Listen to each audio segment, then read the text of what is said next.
Everyone, magandang hapon. Ayan, mag-vlog ulit tayo. So kaninang umaga walang vlog kasi naghatid lang ng student, pero may dinaanan ako yung mga halaman. Halaman na rubber tree. So nabuwal siya ng nabuwal ng habagat. So kumuha ako ng sanga kasi nasa kalsada lang. Kumuha ako ng 4 na sanga, then bumili ako ng polyethylene na malalaki kasi papatubuin ko muna sa polyethylene bag bago ko itatanim doon sa resort. So ngayong hapon ay magsusundo ako ng estudyante and idediretso ko si Ate Nikki sa kabilang bayan kasi ang kanyang black shoes, yung pang uniform ay nasira kahapon. Umano na, ngumiti na. Alam niyo naman pag online, mura nga, mapapamura ka naman sa isang buwan pa lang ang pasukan, di ba? Katapusan pa lang ngayon ng July. Ang kanyang sapatos ay nasira na. Isang buwan, isang sapatos. So, titingin tayo kung mag-aano pa kasi hindi aabot kasi bukas kailangan naka-complete uniform naman. Ngayon kasi PE. So, pagkasundo ko, isasama ko muna doon sa kabilang bayan para bumili kami ng bago niyang sapatos. Sana may mahanap ako yung gawang Marikina. Hindi yung mga galing China. Kasi alam naman natin, mura nga. Ang bilis naman ng serbisyo. Ang bilis mag-order online, andyan agad, pero mabilis din masira. So, titingin ako kung meron akong mahahanap na gawang Marikina. Diba? Mas matibay pa rin yung gawang Pilipinas, gawang Marikina, kaysa itong mga imported na mumurahin. So, ayan. Ang lakas na naman ng hangin. So, tutuloy na ako para pagdating ko dun ay palabas. Sunduin ko na lang si Nikki sa gate kung pwede pang pumasok ang tricycle. Pero pag hindi, dun ko na lang siya hihintayin sa highway para dumiretso kami ng Goa. Sakto pa naman. Paano kaya yan? May kasabay pang 2 estudyante. So, bahala na kung mas mauna si Nikki na ipapaalam ko na lang para makalabas sa gate. So, ayan. Tara, samahan nyo muna ako. Wala akong videographer kaya ang next kong vlog doon na sa bayan. See you later. Ayan, bago ako tumuloy doon sa aking anak, dadaan na tayo dito sa hardware. Titingin na ako ng pangbakod namin. So, bibili ako ng hog wire, parang bakod sa aking gagawing resort. So, ayan na. Start na tayo ng trabaho. Titingin ako magkano. Dati 1,300 yung isang rolyo. Malawak ng mababakura nun, mahaba na. Parang ilang metro na ba yun? Parang 10 metro. 10 or 12, mga ganon. So, bibili muna akong 2. Then, magpapahabol na lang. Kasi, mga 2 araw yun natatrabahuhin. So, mamaya uwi yung aking anak dahil wala pa namang pasok sa college. So, sabi ko umuwi muna para makatulong sa amin. Tumulong magbakod. So, andito na tayo sa hardware. Sarado pa dito yung ibang kabilang side kasi maaga pa. Para isahang lakad, hindi na pabalik-balik. So, ayan.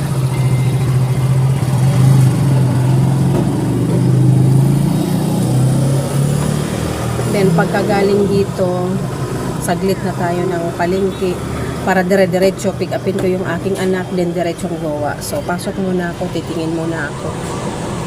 Ayan guys, nakabayad na ako. So, hinihintay ko lang kasi kinukuha pa dun sa kanilang warehouse. So, nakahingi tayo ng discount. 1,250 ang bawat rolyo. 1,250. Naka-discount tayo ng 30 pesos per rolyo. So, lang siya. 2,440. Then, bumili ako ng 2 kilong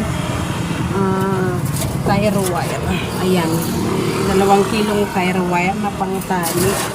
So, ayan. Tuloy-tuloy na. Tuloy-tuloy na tayo. So, inabot siya ng 2,600. Pero kulang pa yan, guys.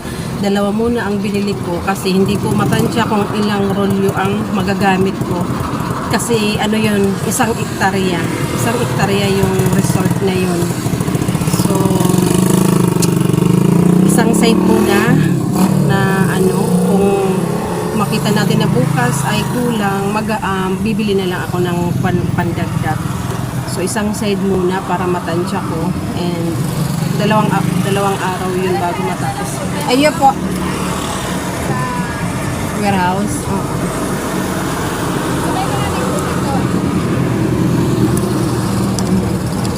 Andun kasi ang bodega nila. Pumunta pa dun yung boy. Kumuha.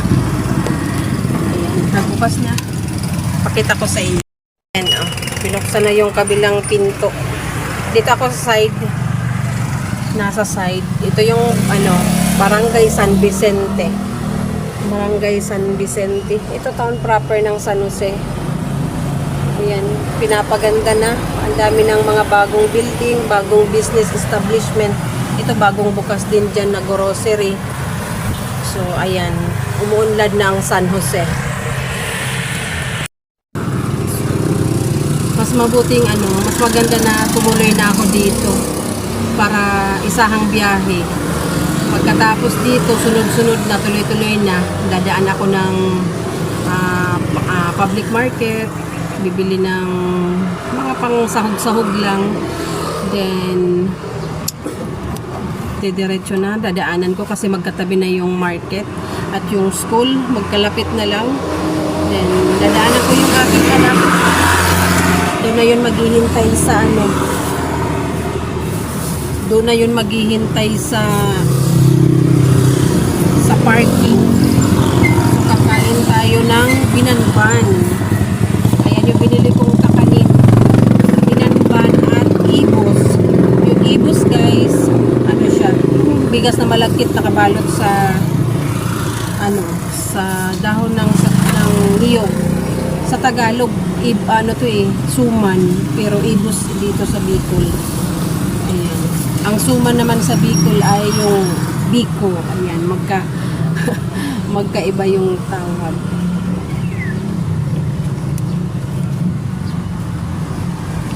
Ayan, tikman natin habang naghihintay. Medyo may kalayuan kasi.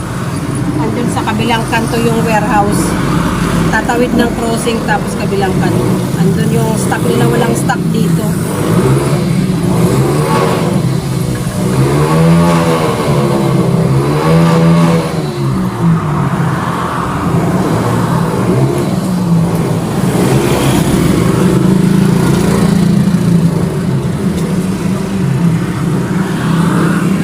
Mamaya, guys, or bukas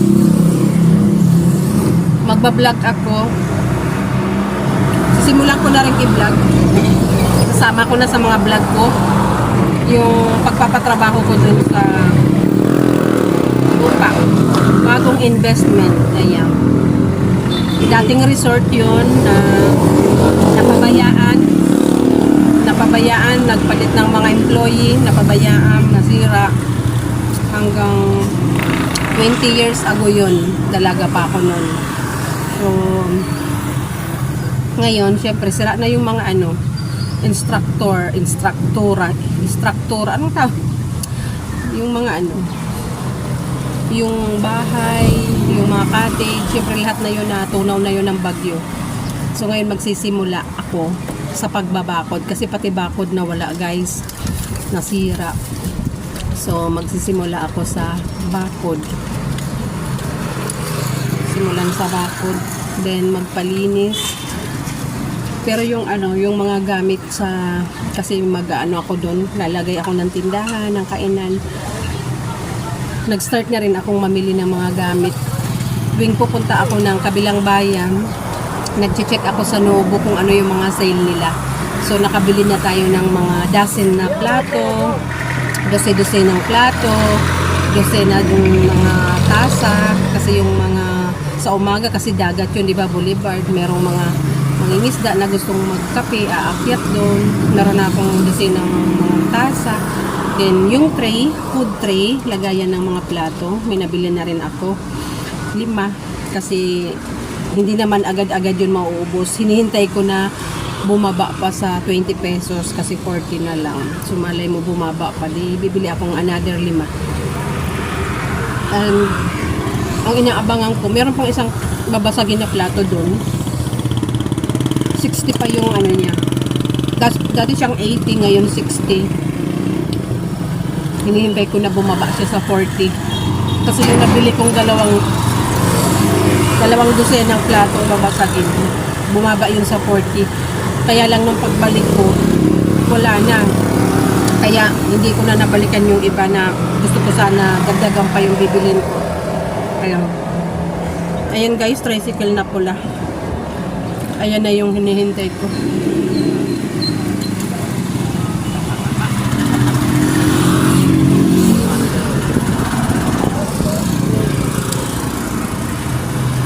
Hinihintay natin. Kakargayan din sa likod. Hawakan ko to kasi na ano yan. Dadagungdung yan. Alam mo yun.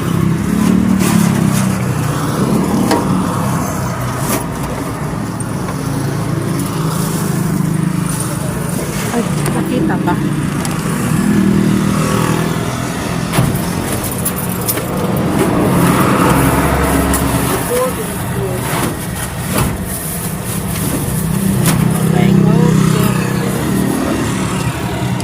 Ayan. Dalawa.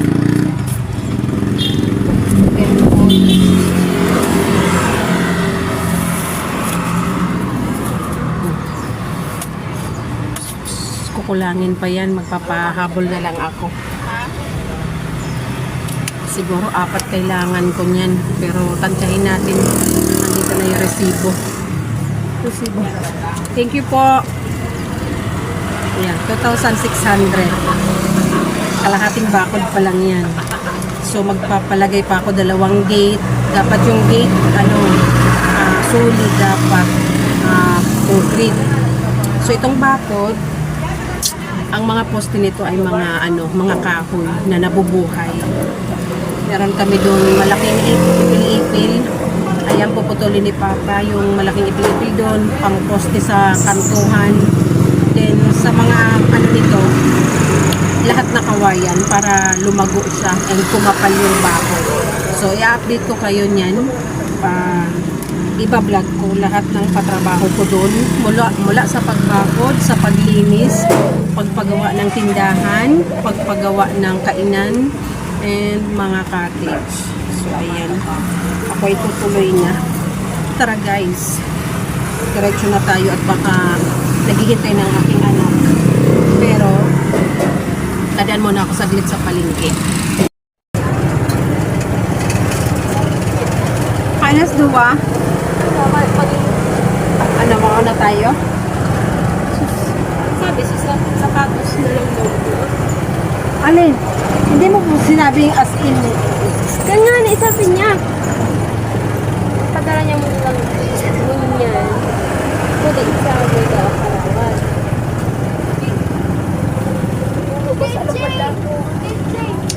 Ano, mapagawa kitang dali? Ano ba? Sapatos mo nga. Tara, maghintay na lang yan sila. Ay, lagay mo na to sa bag. Lagay mo to sa bag, isa kong cellphone. Hindi ako sa laog. Sige na sa ka, para makapag-vlog tayo. Ay! Makapag-vlog tayo.